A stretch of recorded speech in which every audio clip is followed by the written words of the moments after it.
She believed she'd made a fool of me. She assumed I'd swallow it whole. She had no idea she'd been moving pieces on my board for months. Her laugh sliced through the clatter of glasses, louder than the band, sharper than silver on china. She regarded me like a monarch might regard a footman. "Dinner's for family only," she declared, brandishing the seating plan where my name had been crossed out. Then she curled her lips in that smug way and the table joined in. My wife, her parents, her sister with that diamond catching the light. Kept my grin small, measured. I set the ring down on the linen. The tiny sound it made felt heavier than the metal itself. Then I rose. "I'm done," I said. Her polished face cracked, the panic showing through the powder. "Wait, don't," she screamed, the plea ricocheting under the chandeliers. But I was already walking away. It hadn't always been like this. When we first fell into each other, she was nothing like that. Warm, affectionate, hungry for me in a way I read as need. She'd told me I steadied her, that she felt held when I was near, especially when her family made her feel small. I believed every oath. I handed over my time and my loyalty. Birthdays, anniversaries, hospital corridors, late-night family emergencies. I learned to be the reliable son-in-law, the one everyone assumed would never fail them. Slowly, though, the looks began. The way they listened when I spoke, the laughter when a barb was thrown in my direction. Wrong wine, wrong tie, wrong career.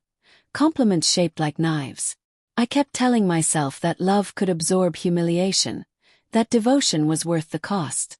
I was wrong. Hurt doesn't arrive like a hurricane. It seeps in, drop by tiny drop, until the floorboards rot beneath you. The first clear sign was carelessness left in plain sight. A phone unlocked, a message that said he doesn't belong here. Her answer, "I know. Don't worry. I'm not letting him hold me back," landed like a stone.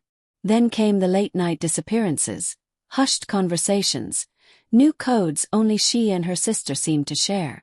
And finally the engagement party. My name wiped from the chart, my face edited from the family photograph while I still stood at the buffet. That night, something in me hardened. I didn't storm the room. I didn't shout. I went quiet. When you become invisible, you watch. You learn. I paid attention to the things she never did. I gathered evidence in ways I could prove later.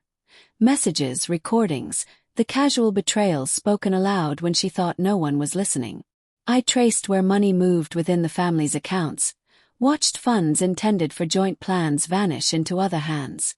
I took steps to secure what mattered, not with theatrics, but with quiet, lawful moves that tightened like knots she wouldn't feel until they were pulled tight. Kept records. I catalogued the conversations where they joked about getting rid of me, the laughter about how foolish I was. When I dropped the ring at that table, it was more than jewelry hitting linen. It was the small, clean sound of something ending. The anger that had been leaking for months finally met a spark. I walked out, but I didn't disappear into nothing. I let the silence stretch. I let her panic. Her calls and messages came at first as begging. I ignored them. Then the consequences began to unfold. Cards declined. Frozen accounts.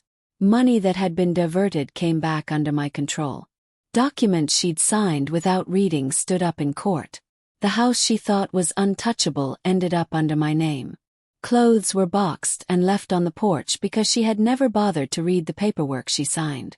Every piece of her arrogance, every offhand comment about me being nothing, every boast about bleeding me dry, I returned to her as proof. Photographs, recordings, messages delivered to her parents, friends, co-workers. The golden daughter shone as she'd shown herself, hollowed out by her own words.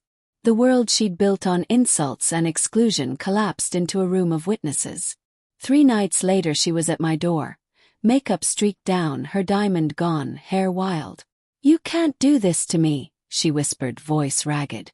I looked at her with the same cold assessment she had once used on me. "You already did it," I said. Final. She crumpled, sobbing, and for the first time I saw her without the performance. A frantic woman choking on the ruins of what she'd burned. I didn't reach for her. I didn't console her. I let her live inside the chill she had crafted. Now when my mind returns to that night, It isn't her laughter I hear. It's the ring falling and the pure, decisive sound of an ending. She believed betrayal made her untouchable, that cutting me out would make her whole. Betrayal, I learned, is a blade that slices both ways. I offered her silence, distance, and the truth wrapped in consequence. When she screamed, "Wait, don't," at the party, she wasn't begging me not to go. She was begging me not to unmask her. By then it was too late. I don't plead. I don't grovel. I don't stay where I'm unwanted. Leaving that night was not my defeat. It was the precise, clean closing of a chapter that should have ended long before.